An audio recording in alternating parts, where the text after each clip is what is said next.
O Espírito Santo é Deus ou não é? É claro. Existem alguns spin-offs do cristianismo, algumas correntes pseudo-cristãs por aí, que dizem que o Espírito Santo, na verdade, é só uma força ativa, é só uma linguagem usada para os atos de Deus, que não é uma pessoa divina de fato. Mas o que é que a Bíblia realmente diz a respeito disso? Bom, é isso que a gente vai discutir de hoje, nesse 2 Dedos de Teologia, o programa que dá nome a esse canal, onde a gente destrincha algum tema teológico pela Escritura. Eu sou o pastor Iago Martins, você está nos escritórios do Instituto Schaeffer de Teologia e Cultura, e o tema de hoje é a divindade do Espírito Santo.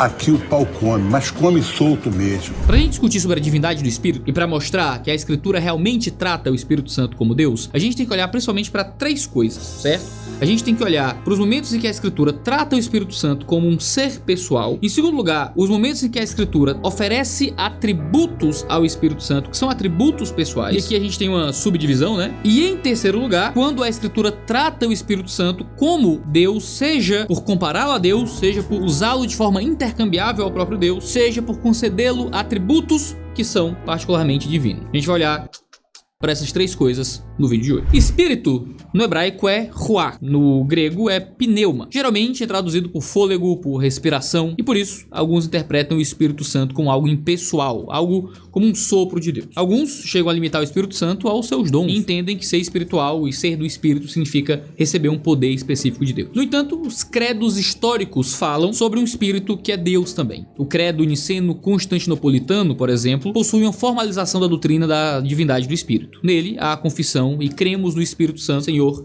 e fonte de vida, que procede do Pai, e com o Pai e o Filho é adorado e glorificado, ele falou pelos profetas. A confissão aponta o fato de que o Espírito Santo é Deus, que ele é uma pessoa divina porque é descrito como Senhor, e que suas obras são obras que somente poderiam ser executadas por Deus, já que ele é a fonte de vida. E a gente vê isso, claro, na Escritura, isso não é só um credo histórico. A pessoalidade do Espírito Santo aparece em vários momentos na Bíblia. O Graham Cole, por exemplo, propõe que uma pessoa é alguém que pode dizer eu de forma autorreflexiva, ou colocando de outra forma, com autodiscernimento. Quando nós falamos da Santíssima Trindade, nós falamos sobre 3 autoconsciências, 3 pessoas que formam uma única divindade, sendo cada um deles plenamente e totalmente Deus, mas um não é exatamente o outro. O Pai não é o Filho não é o Espírito não é o Pai não é o Espírito não é o Filho e tudo mais. Mas todos eles são total e completamente Deus, sem fazer 3 deuses, sendo um Deus só. Esse é o grande e maravilhoso mistério da Trindade. O cristianismo tem tradicionalmente entendido que o Espírito Santo é uma autoconsciência também divina, uma das pessoas dessa Trindade. Paulo, em Efésios, fala que o Espírito Santo pode ser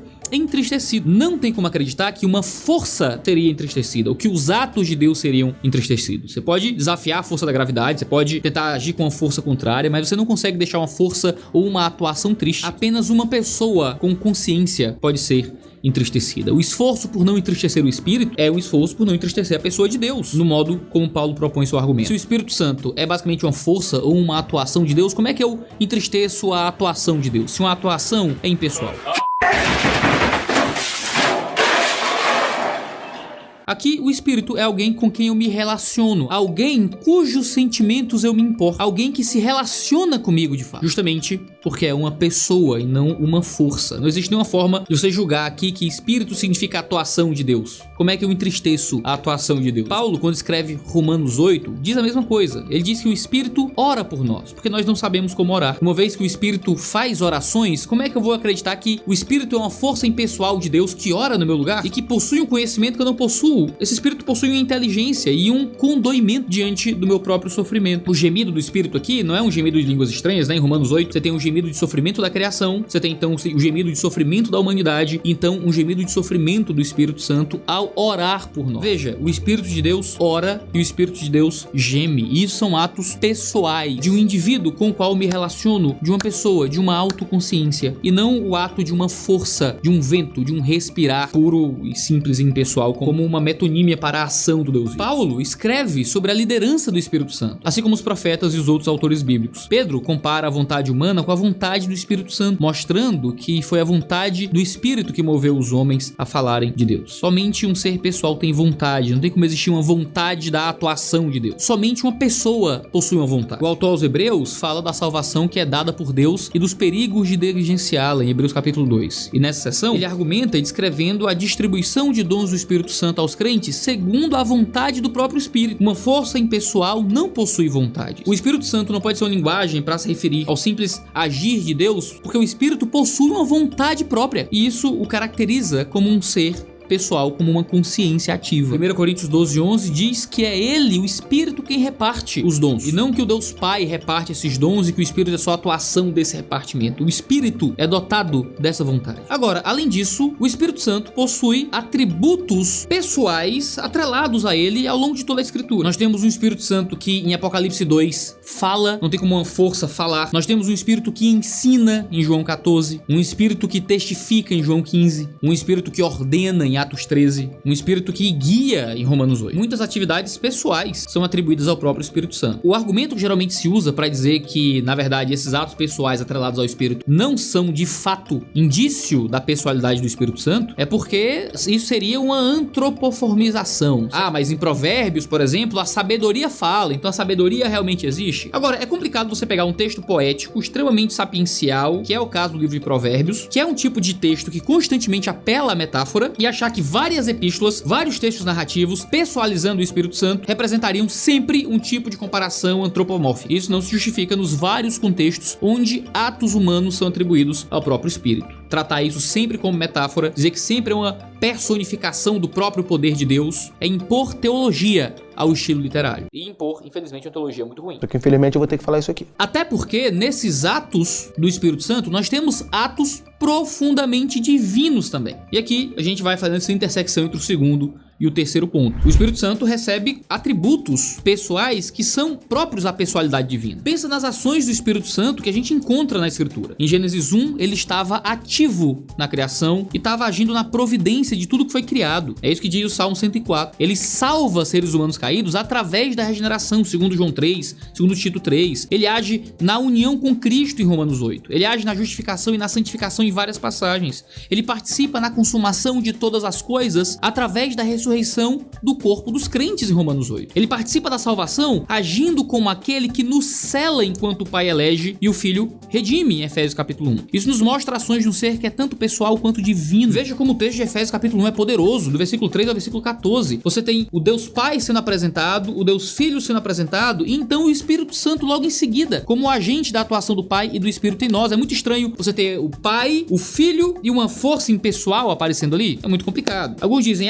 mas aí no texto nem mesmo o Filho é Deus, né? Jesus não é Deus, mas já tem vídeo aqui no canal explicando por que Jesus é Deus com base em João 1 e também em outras passagens da Escritura. Confere a playlist do De Olho no Texto, tem muita coisa interessante de exegese bíblica para você não ficar por fora. Ainda nessa intersecção entre o ponto 2 e o ponto 3, aqui já tá certamente dentro do ponto 3, o Espírito Santo é constantemente mostrado como um agente equiparável com o próprio Jesus Cristo. Quando João se refere ao Espírito Santo como o Paracletos, o Consolador, o Advogado ou o Ajudador, é preciso lembrar que Jesus recebe a mesma característica. Jesus é chamado de Paracletos também na Epístola de João. Fora que Jesus diz que enviará o outro Consolador, ou seja, ele vai enviar outro que é como ele. Quando ele diz que enviaria o outro Paracletos, ele está dizendo que ele, Jesus é um Paracletos, ele é o advogado, ele é o Consolador, ele é o animador que estará com a gente, são as possíveis traduções de Paracletos, e que ele nos enviaria, ali no caso do Espírito Santo, outro Consolador. Como é que é isso? Olha, eu vou embora, mas eu vou enviar um outro Consolador. Esse outro Consolador não tem nada a ver comigo. Ele não é uma pessoa, ele não é uma divindade, ele não é uma pessoalidade, ele é só uma manifestação da minha própria ação, mas eu tô pessoalizando e tratando como uma pessoa que será enviada. Isso não faz nenhum sentido.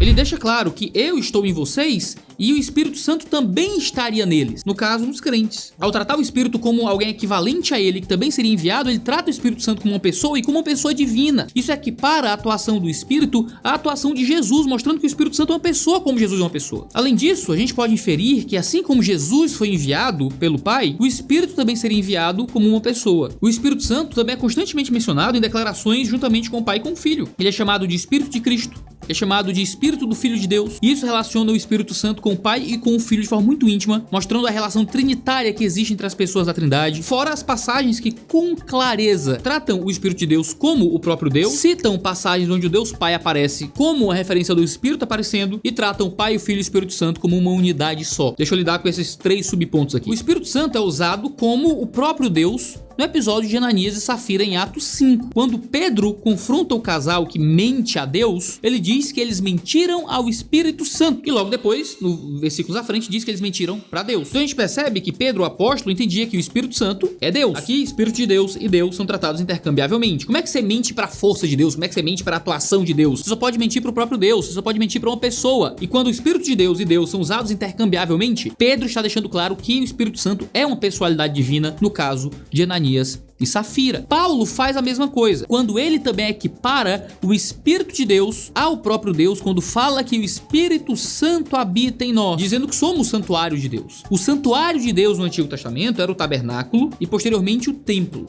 No Novo Testamento, somos nós a habitação de Deus, e essa habitação de Deus se dá na pessoa do Espírito Santo. Então, se o Espírito Santo habita em nós como Deus habitava em nós, isso significa que a habitação de Deus em nós se dá por meio do seu Espírito. O fato de Deus é quem habita e aparece no santuário, e nós sermos o santuário onde Deus habita através do Espírito, deixa claro que o Espírito é o próprio Deus manifesto em nós. Agora, não é a única vez que Paulo faz esse tipo de coisa. Paulo claramente considerava o Espírito Santo Deus quando ele faz referência à visão do profeta Isaías. Você lembra de Isaías 6? Que Isaías olhou para os céus e viu Deus no alto e sublime trono. Lá no texto de Isaías 6, a gente lê o seguinte, ó: ouvi então a voz do Senhor, que dizia: quem enviarei eu e quem irá por nós? Eis-me aqui, disse eu, enviai-me. Vai, pois, diz esse povo, disse ele, escutai sem chegar a compreender, olhai sem chegar a ver, etc e tal. Aí a visão de Isaías claramente diz que ele viu o Senhor. Mas em Atos, Paulo diz o seguinte, olha o texto de Atos: alguns se persuadiram pelas suas palavras, outros não acreditaram. Não estando concordes entre si,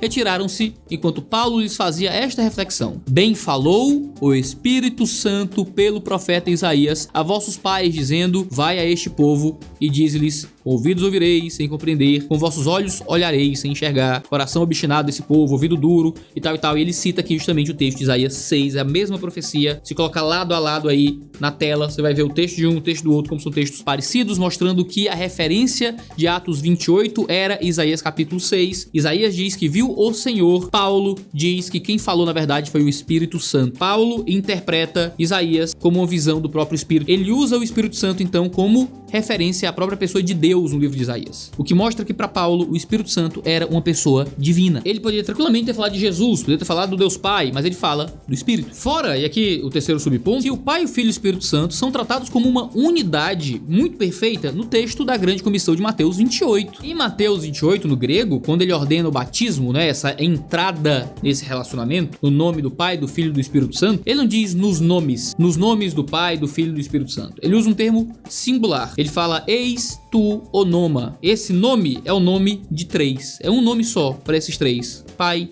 Filho e Espírito. Quando nós entramos no batismo, então nós somos adicionados a esse relacionamento. É o sentido de ser batizado no nome do Pai, do Filho e do Espírito Santo. Somos adicionados a esse relacionamento. Com quem?